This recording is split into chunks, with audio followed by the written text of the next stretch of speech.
Live, on air, and online. This is WSAV News 3 at 6. For the second day in a row, more major developments in the race for Chatham County School Board President. Good evening. It is Thursday, May 8th. I'm Tina Tynes-Shaw. And I'm Russ Riesinger. Thanks for joining us. First, an ethics complaint. Now, candidate David Simons has been sued for libel. It stems from the same email WSAV uncovered yesterday, and News 3's Dave Cartoonan shows how it may cause problems for a number of current school members. In our top story.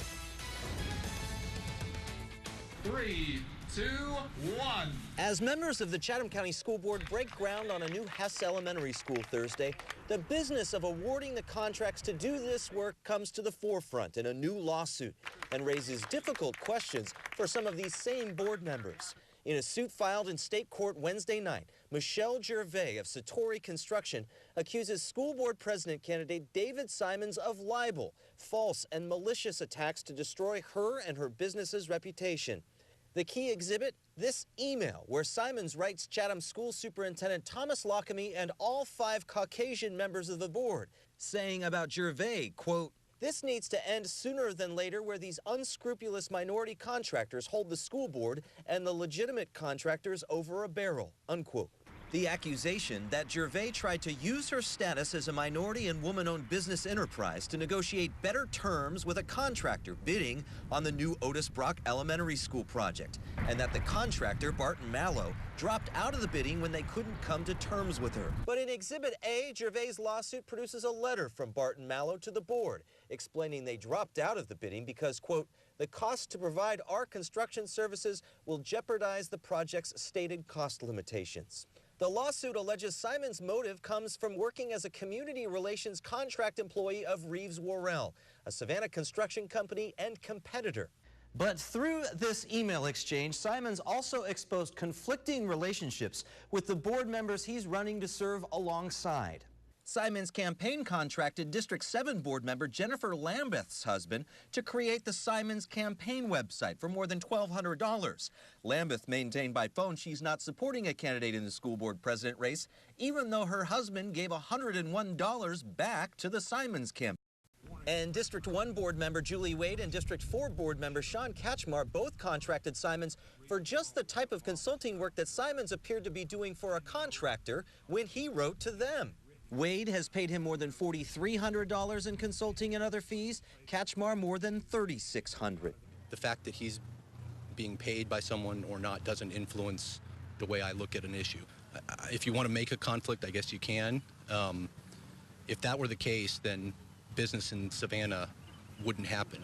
I'm Dave Cartoonan, WSAV News 3. Both school board member Julie Wade and the plaintiff, Michelle Gervais, declined comment. David Simons did not return our phone call for comment. This next question will be tailored for each candidate based on the things that I've been able to glean on my own and from some of the questions that have come in.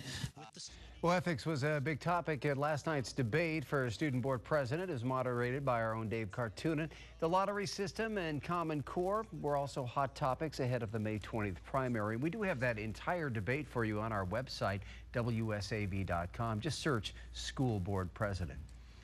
Congressman Jack Kingston today casting his early vote in the hotly contested Republican Senate primary. 4 other Republicans are running against Kingston for the seat being vacated by retiring Saxby Chambliss. Kingston is ahead in one poll but trails in another. But the candidate says polls mean less than broad-based endorsements. But I know this, that we have the endorsement of over 300 elected officials. We have the endorsement of Sean Hannity, Herschel Walker, Steve Forbes, and the United States Chamber of Commerce. We feel good about where we are. Well, Kingston has served in Congress since 1993. His opponents say that may be the issue, that he's now part of the problem in Washington.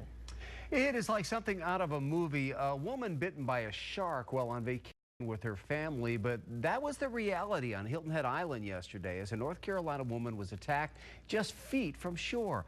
Low Country reporter Brittany Shane spoke to her in an interview that you will see only here on News 3. Brittany joins us now from Coligny Beach. This is about how deep Kimberly Pop was when she felt something bump her, something that would change the course of her vacation and the course of her life. We should warn you, the images in this story are very graphic. So we were right in front of the lifeguard. I was like knee deep in the water. All of a sudden, I felt this thump.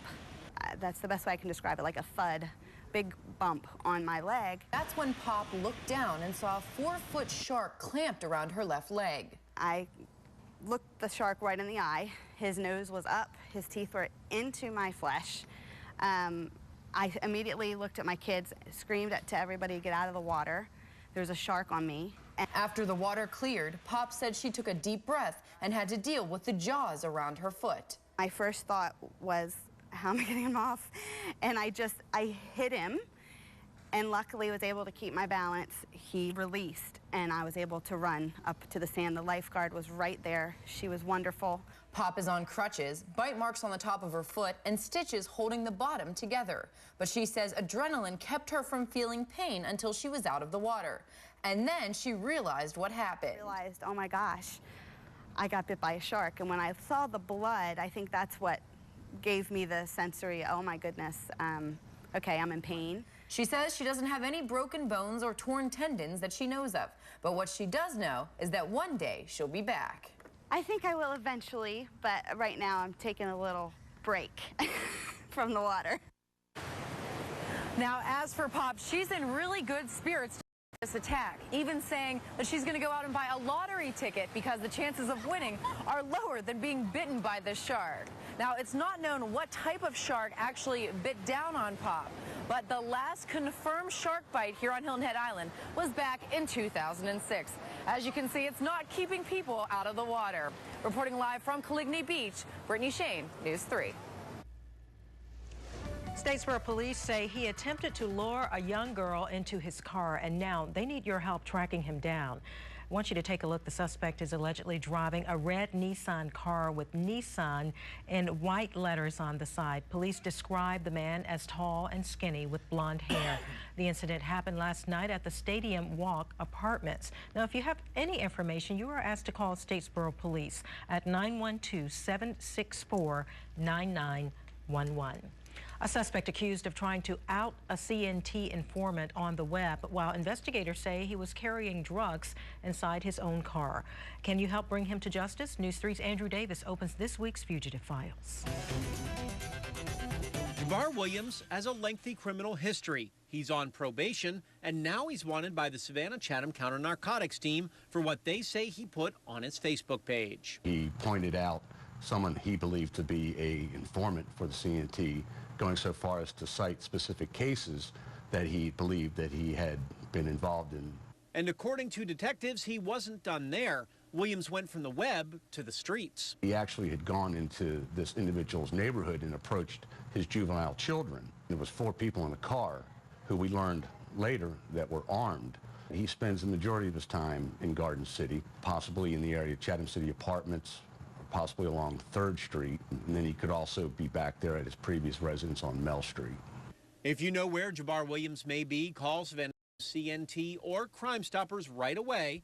Their number, 234-2020. And remember, if your tip leads to an arrest, you could be eligible for a cash reward. If Jabbar is watching, you don't have to keep looking behind your back. Just contact us, contact me personally, and let's just get this taken care of. For Fugitive Files, I'm Andrew Davis. Well, you can check out all our Fugitive Files reports on WSAV.com. Just hover over the News tab and click Fugitive Files. OSHA inspectors were back on the scene today in West Savannah after a 2-alarm fire late yesterday. It happened at American Packing and Crating. One employee suffered minor burns and told authorities he was filling a propane tank when the fire erupted and quickly spread. Well, News 3 investigated, found out that company has been cited by OSHA for violations in the past. WSAV's Joanne Merrigan is here now with details. Joanne? Yeah, that's right, Russ. A spokesman from the Occupational Safety and Health Administration told me that inspections in the past few years did turn up some repeated violations, including storage of flammable liquids. Several inspections were conducted by OSHA after complaints. After yesterday's fire, we're told OSHA went to the company today. OSHA says a serious violation is where there's a substantial probability that death or serious physical harm could result from a hazard.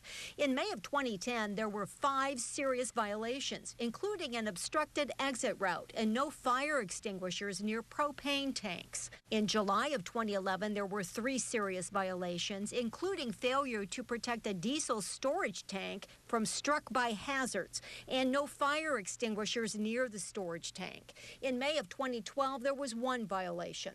And in January of 2013, 2 violations, including an issue with a propane storage tank. OSHA says there have been 3 repeat violations, failing to protect diesel storage tanks from vehicular traffic, blocked exit routes, and no fire extinguishers near diesel storage tanks or propane gas containers. In all, the company has been fined a little more than $13,000 since 2010.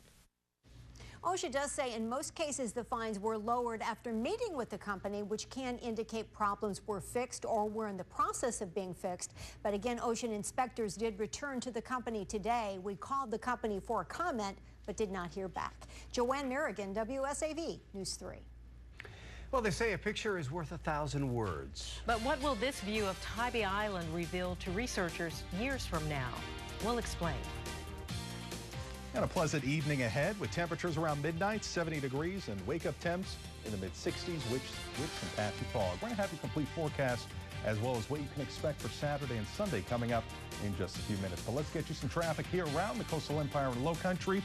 We do have a slowdown. This is going to be around portions of I-16 westbound. The traffic accidents, we have one with injuries, unfortunately. Bull at East 34th Street, also 64th Street at Habersham. Traffic flows, believe it or not, an improvement. I-16 westbound right now at 40 miles per hour. It was even slower than that 15 minutes ago.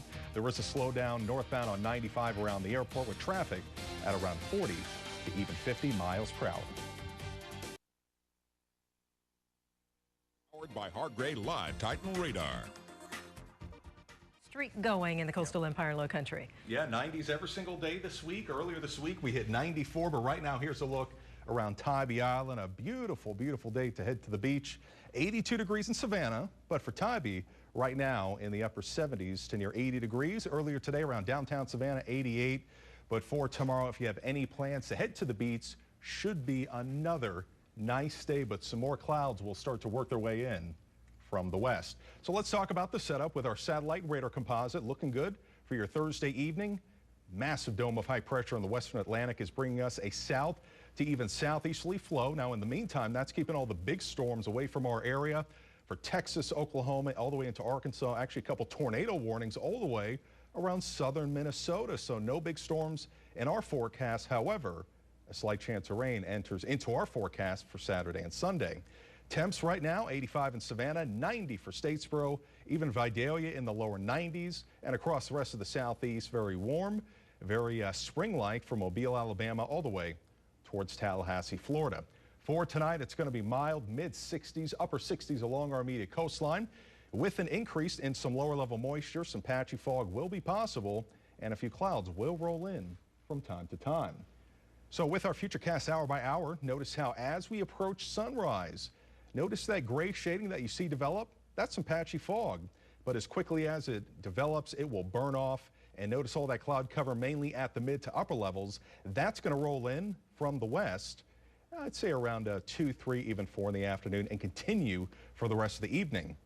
Now, with the additional cloud cover in our winds, instead of from the west, more out of the south and southeast, temperatures, although still warm and downright hot for some of the area, won't be as hot. So we're not going to be 93, 94, more than likely 89 to even 90 degrees. But for Hilton Head and Tybee, you will barely be into the lower 80s.